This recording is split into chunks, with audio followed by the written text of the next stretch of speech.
Bonjour à tous et bonne année, mes meilleurs vœux, tout ça, tout ça. Ça fait longtemps que j'ai pas posté, c'est tout à fait normal. J'ai une semaine et demie de vacances où j'ai été malade pendant une semaine et ensuite je me suis tapé 2 jours de migraine carabinée.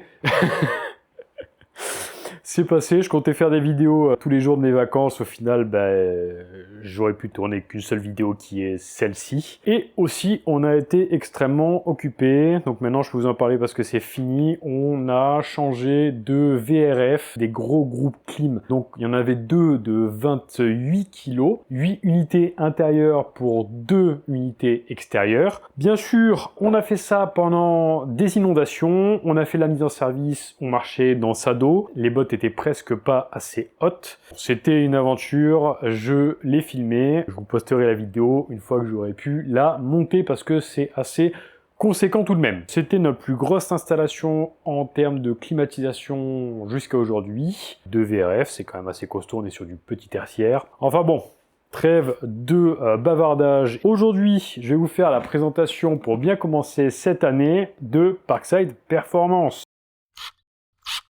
On va donc présenter la perceuse meuleuse de précision sans fil, PPFBSA12B2. Alors, en sachant que moi j'appelle ça un outil multifonction rotatif, enfin vous avez énormément de noms, je mens un peu, j'appelle ça une Dremel, voilà, comme les mecs ils appellent ça des frigos à la place de réfrigérateurs, ou des sopalins à la place de papier essuie-tout absorbant, enfin bref. Voilà, vous m'avez compris, Dremel c'est la marque, je sais très bien, j'appellerai ça une Dremel parce que c'est eux qui ont un peu démocratisé la chose pour moi. En plus, mon tout premier outil, avant même d'avoir un tournevis, ça a été une Dremel. Dremel sur secteur parce que je vous parle de ça d'il y a... Ah, je suis vieux. Ça doit faire ouais, bien 19-20 ans. Oui, c'est ça. Waouh. Bien 19-20 ans, je me suis pris un coup de vieux. C'était les Dremel où on avait l'extension, on pouvait la suspendre et juste avec le bras, on pouvait faire de la précision. Enfin bref, c'était top cette Dremel. Et puis non, c'était pas sur secteur, c'était une Dremel sur batterie. C'était les batteries à l'époque d'il y a du coup 20 ans. Malheureusement, la batterie est morte avant que l'outil meure parce que Dremel c'était, je dis c'était parce que je n'ai pas eu d'autres Dremel entre temps, une excellente qualité. On va tester celui-ci. J'ai pas mal d'outils comme celui-là que je vous ai pas présenté. Notamment, il faut que je vous fasse la présentation, le ferme qui a un peu pris l'humidité. Oh, utilisé par un membre de ma famille. Alors ça, c'est astucieux. Hein. Il est encore attaché. Il y a encore le Rizla. Ah, c'est pas le Rizla d'origine. Donc, je me suis fait plumer. Quelqu'un a déjà utilisé cet outil. Il y a un disque diamant qui est monté dessus. Bon, je vous ferai ça à la présentation en vidéo. J'avais aussi la version Parkside normale. Ah, la voici. Oui, donc celle-là avait rendu l'âme. Je sens le moteur à balai qui a dû serrer, ou il y a dû avoir de la rouille dedans, il a dû prendre l'humidité. Il marche plus du tout. À une époque, il marchait, mais il fallait le lancer à la main pour qu'il démarre. Peut-être un problème du moteur. Batterie intégrée, recharge USB-C. Vraiment pas fan des outils avec des batteries intégrées, surtout à bas prix comme ça. Je préfère des batteries externes. C'est le cas de celui-ci qu'on va voir. Il était pas trop mal, il marchait, il était pas puissant, mais il marchait. Celui que j'utilise, c'est un outil étonnamment de la marque Carrefour. Alors lui aussi, il date d'avant les espèces de bouses qui nous ont sorti, les espèces de trucs bleus là. J'avais testé une scie sauteuse Carrefour, il marche très très bien. Bon, vous avez les charbons ici, commutateur, enfin bref, il marchait très bien, c'est un filaire, c'est un des rares outils filaires que je possède. La mallette de transport, vous aviez énormément d'accessoires, je suis même pas arrivé au bout, alors ça fait des années que je l'ai et je l'avais acheté dans les 29 €, un truc comme ça, en filaire à Carrefour. Et donc aujourd'hui, on va s'intéresser à la Dremel, qui n'est pas une Dremel, en 12 volts. Je vois beaucoup d'accessoires, ça me plaît déjà. Ce qui est marrant, c'est que sur cette boîte, il y a marqué perceuse meuleuse, alors que sur la version classique, c'est une meuleuse perceuse. Classique, c'est la non-performance. Une mallette de rangement, qui est de qualité moyenne. Et dedans, nous avons de la mousse. Nos accessoires avec notre outil, le chargeur, la batterie. Oh, donc déjà batterie et chargeur inclus. Ils auraient pu se fendre du petit bras qui se tend et qu'on doit pousser pour replier pour éviter que ça nous tombe dessus. Surtout que, voilà, vous avez compris, l'outil. Je subodore qu'on peut le coupler avec un bras souple d'extension. Mais avant ça, les caractéristiques principales. 6 accessoires, 66 outils, ils appellent ça des outils du coup. Appareil puissant. C'est ce qu'on va tester. Pour percer, fraiser, poncer, polir, nettoyer, tronçonner et graver le métal, le bois ou le plastique. Moteur sans balai, donc on est sur un moteur brushless. Et sans entretien. Ça veut dire que vous pouvez foutre de la poussière dessus, vous n'avez pas besoin d'en prendre soin. Sans entretien. Jamais vu ça.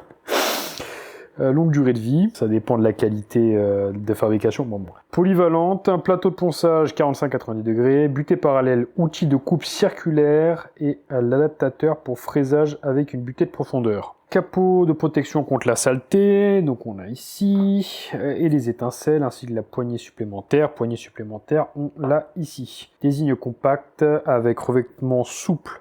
Ouais, bon, revêtement souple... Il y en a, mais il n'est pas trop antidérapant, quoi. La partie plastique dérape moins que la partie qui est censée être souple antidérapante. Bon, c'est classique jusque-là. Toutes les machines de ce type-là sont les mêmes. Vous avez un commutateur ou un bouton ou ce que vous voulez. Et vous avez ici le bouton pour bloquer la rotation du moteur et pour pouvoir changer les accessoires. Ah, alléluia! Une batterie qui est totalement chargé, parce que ça fait longtemps que je n'utilise plus le Parkside, du coup ça n'est pas couru d'avance à chaque fois qu'elle soit chargée. Le test de niveau sonore, placé à 60-70 cm de ma machine, en vitesse 1, et après je vais augmenter les vitesses petit à petit. 54, 55, 62, 65,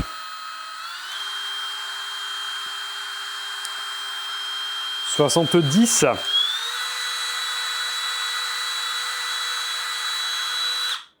et 74. Oh, elle s'arrête vite.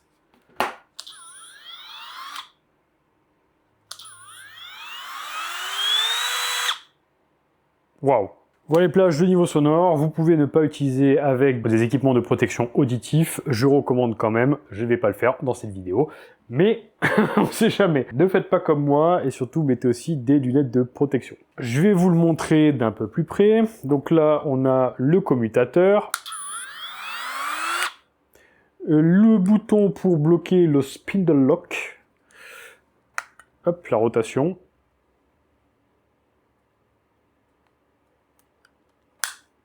tellement performant, j'ai cru qu'il la lâcherait plus. La vitesse ici, et c'est tout.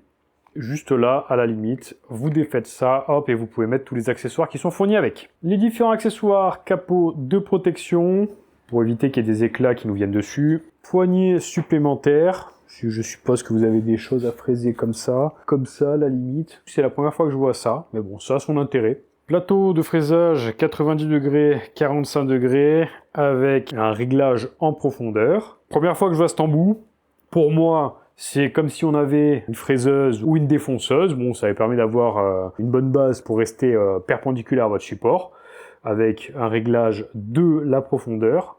Les accessoires ne sont pas de super bonne facture. On va voir s'ils marchent quand même. Et vous voyez déjà, rien que là, vous avez du jeu. Et pour finir, le guide parallèle. Première fois que je vois ça aussi, je vous avoue, j'aime beaucoup. On va voir une utilisation peut-être que j'aimerais moins. Très sympathique. Et si vous voulez faire des cercles, vous remplacez ça par ça, avec le petit poinceau, et là, vous pouvez faire des cercles. Top. On va tester du coup sur du MDF, relativement facile à usiner. On va tester avec ça et le guide parallèle. Ok, bon déjà, ça a l'air de bien pénétrer. La clé qui est fournie avec pour bien serrer, pour éviter tout accident. Testons avec la poignée.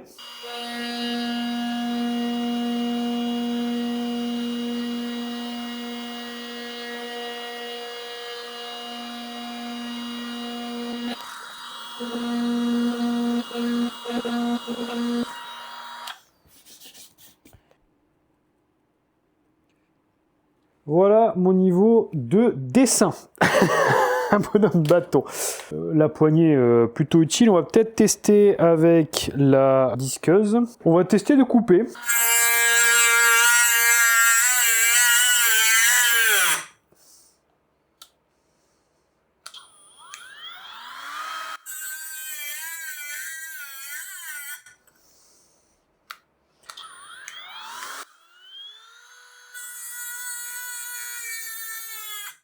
J'y vais très doucement, ok? Il doit y avoir une sécurité à l'intérieur qui est beaucoup trop sensible.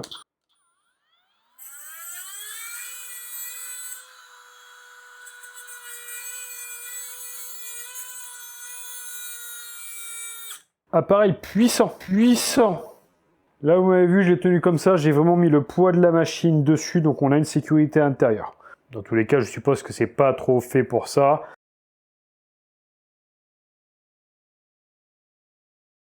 Ma vache en filaire, ça le dégomme, ça, il n'y a pas de souci. Après, c'est une batterie en 12 volts, donc je sais pas. Testons celle-ci, vu que quelqu'un me l'a déjà ouvert. C'est bon, les Riesland, elle y arrive.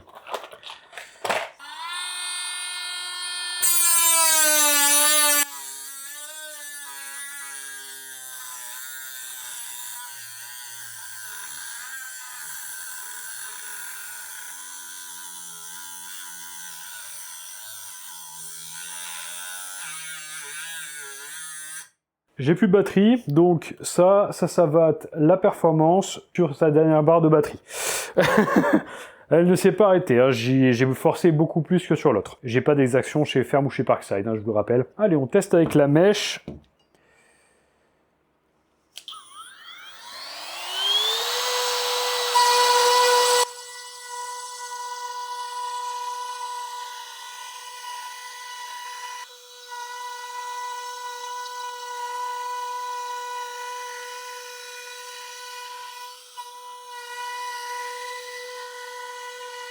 Je pense que c'est pas mal. Le seul regret que j'ai, c'est en entrée de matière, en sortie de matière, donc c'est-à-dire quand je suis ici, il faut bien penser à être droit parce que je peux très facilement rentrer comme ça. Et à la sortie, il faut faire attention parce qu'on peut très facilement sortir comme ça. Je sais pas pourquoi ils n'ont pas mis des petites barres ici, au moins d'un côté ou de l'autre, pour essayer de la stabiliser. Que là, on est sur un profilé en U, c'est pas génial. Je vais tester de faire un cercle dans du plexiglas de 1,2 mm.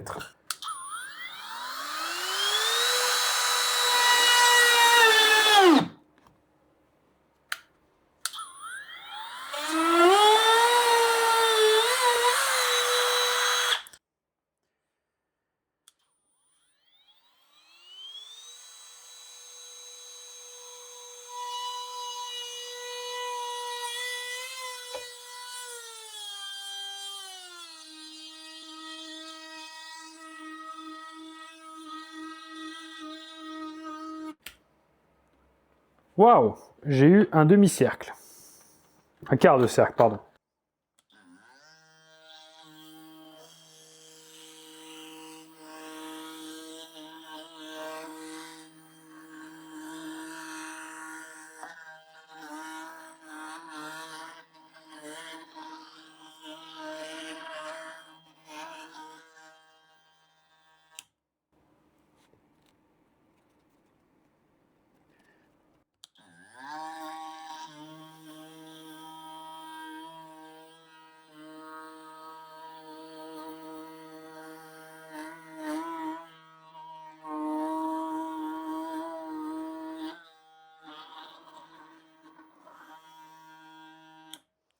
J'ai fait l'erreur de penser que c'était quelque chose d'aussi performant que la Carrefour.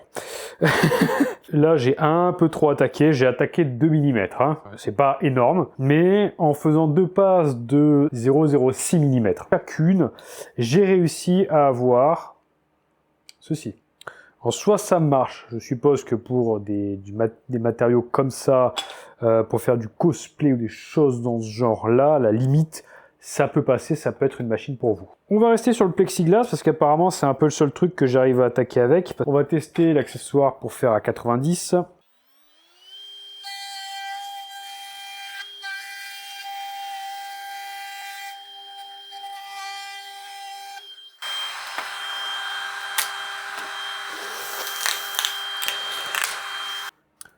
Ok. Bon, plutôt validé. Ce petit accessoire, c'est pas mal. On a une bonne visibilité. Le 45 degrés.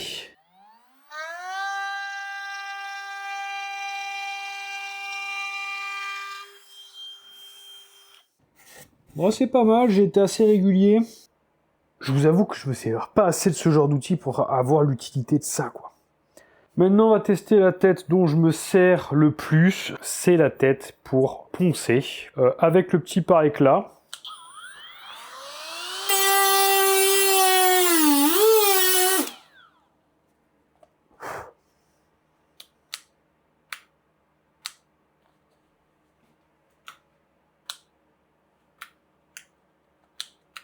One eternity later.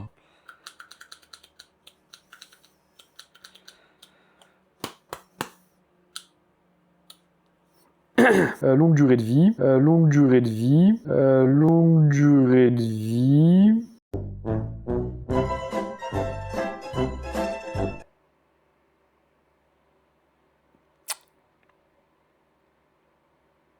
Voilà. Première utilisation. 10 minutes de test. Des tests pas ouf, hein.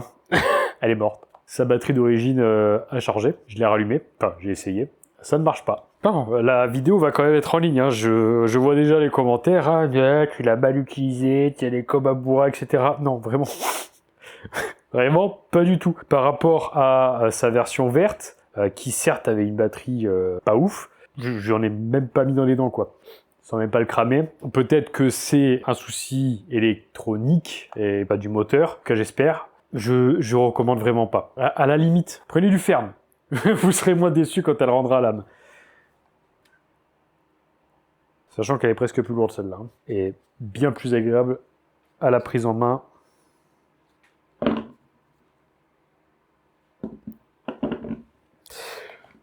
Voilà comment bien commencer l'année avec tous les défenseurs de Parkside qui vont se ruer dans les commentaires. Mais ça va faire marcher l'algorithme. Allez-y s'il vous plaît.